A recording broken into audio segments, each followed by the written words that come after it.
Se nós não nos perguntarmos essas coisas, nós vamos ficar eternamente escolhendo, na hora das eleições, entre eu vou votar na fome ou vou votar na vontade de comer. Porque as coisas não vão se alterar nunca. A inovação e a imitação como aprendizado. Os seres humanos possuem duas habilidades cognitivas complementares, a saber, a capacidade de inovar e a capacidade de imitar, na medida em que executam alguma coisa nova ou então replicam alguma coisa que alguém já fez e que deu certo.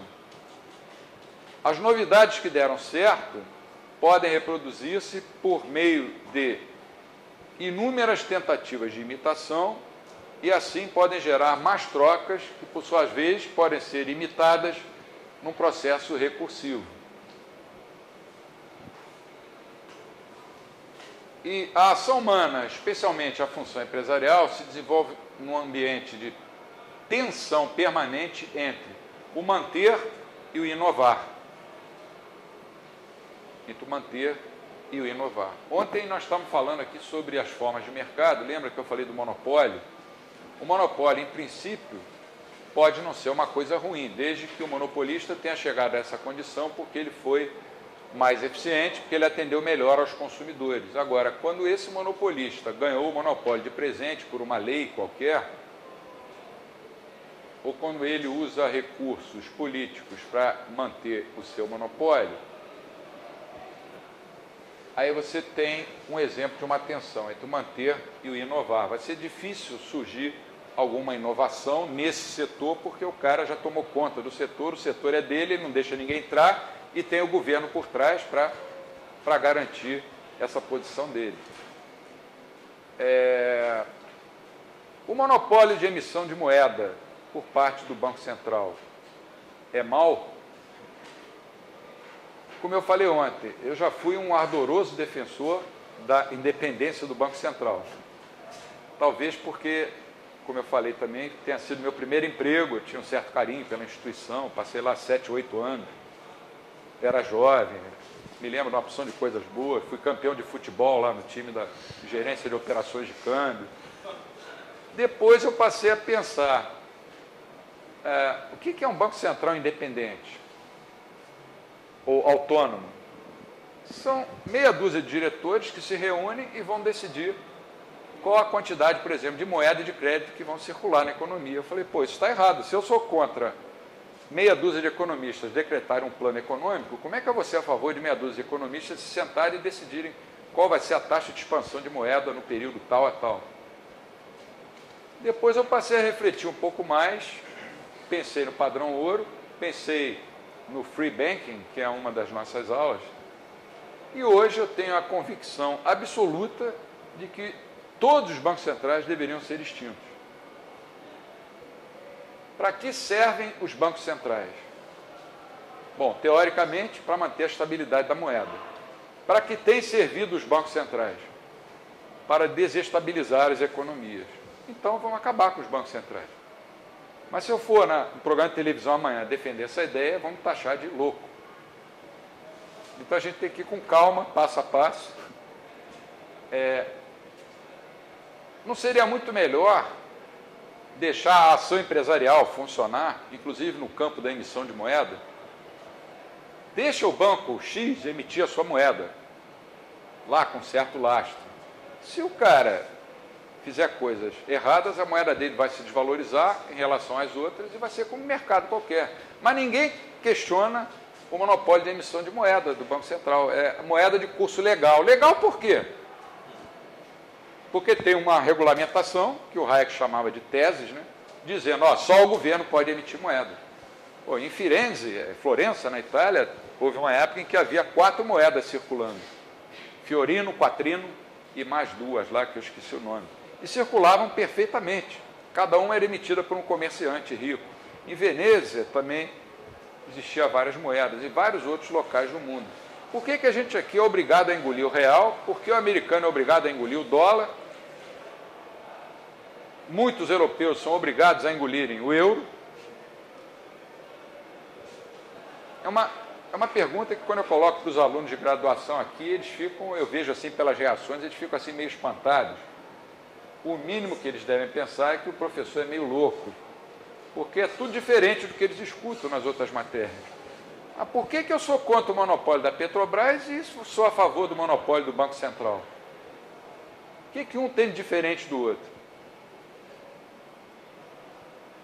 Como eu falei ontem, o rei Herodes não pode tomar conta de nenhum berçário, nem o gato tomar conta de um prato de leite.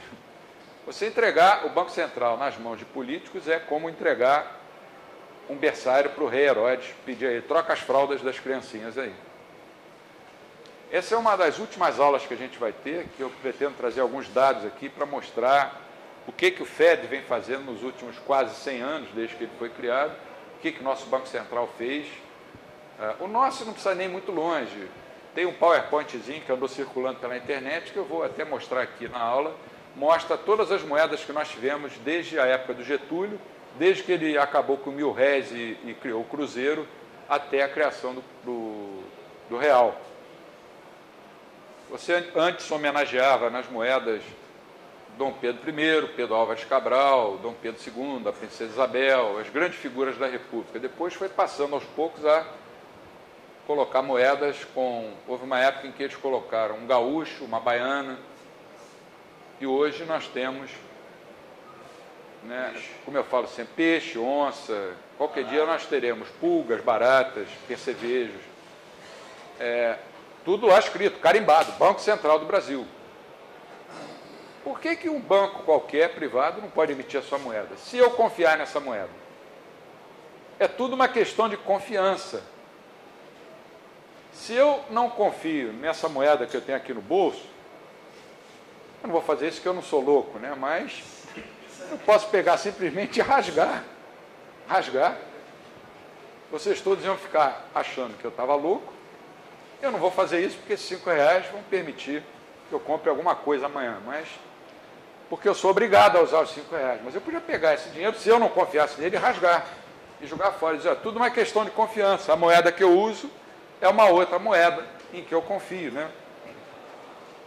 Então você tem sempre, na ação humana, na ação empresarial, na função empresarial, por que não estender essa função empresarial para o campo da emissão de moeda? Nós estamos vivendo num castelo de cartas. O que isso tem a ver com a função empresarial? Porque você poderia ter pessoas criativas agindo num setor que o governo monopolizou. Imitar não quer dizer só copiar de uma maneira idêntica aquilo que alguém já fez. Se você pegar, por exemplo, um campo que eu conheço bem, que é o campo da música, que eu, desde pequeno eu estudei música, gosto de música.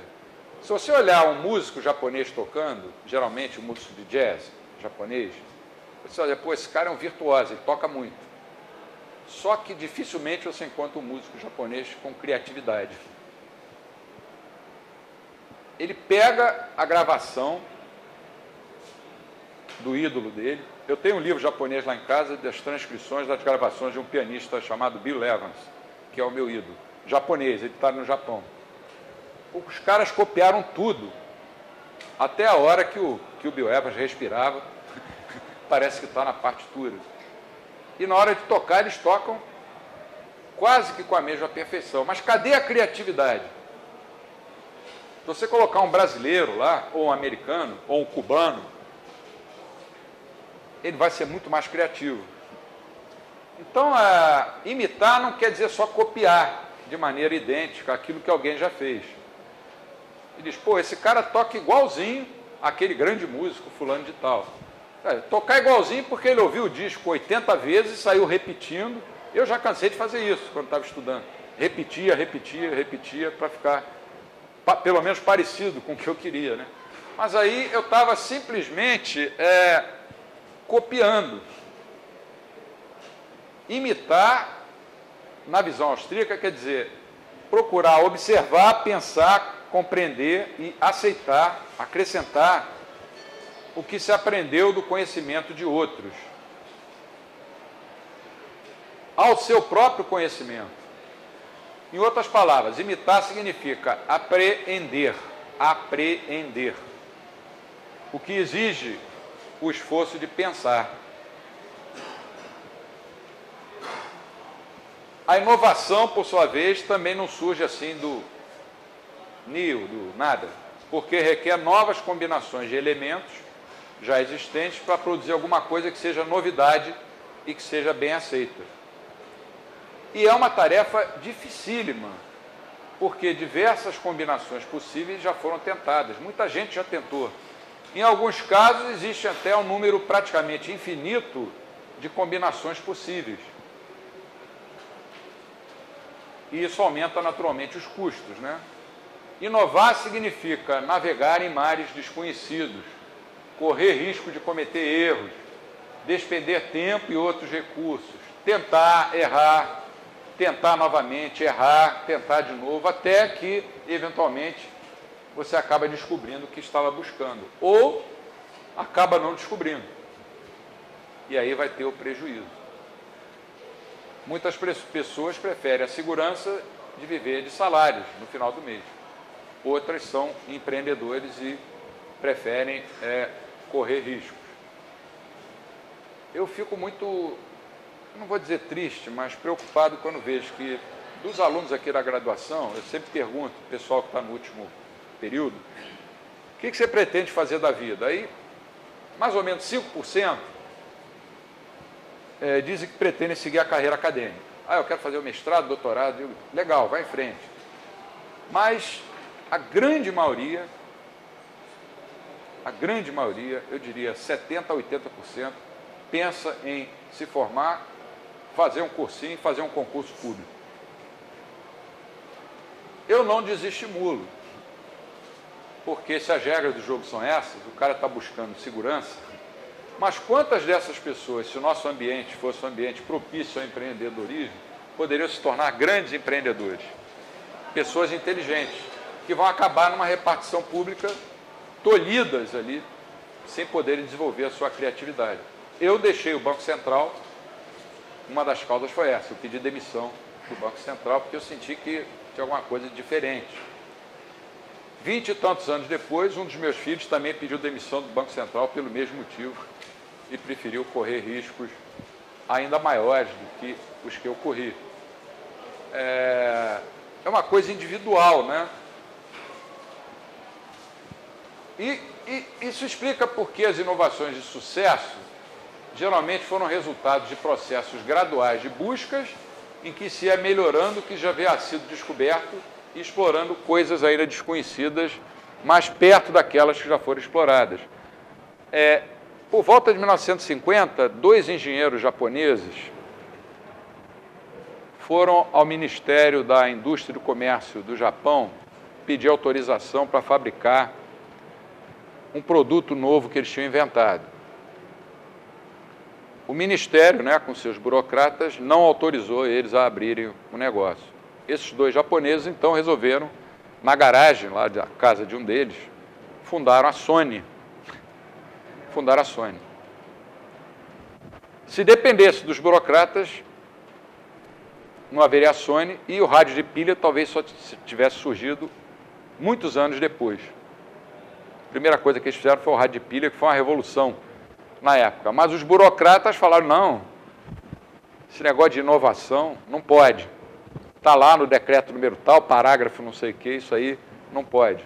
E não conseguiram dinheiro. Mas eles lutaram, batalharam, como geralmente os empreendedores fazem, e conseguiram o sucesso que a Sony se tornou.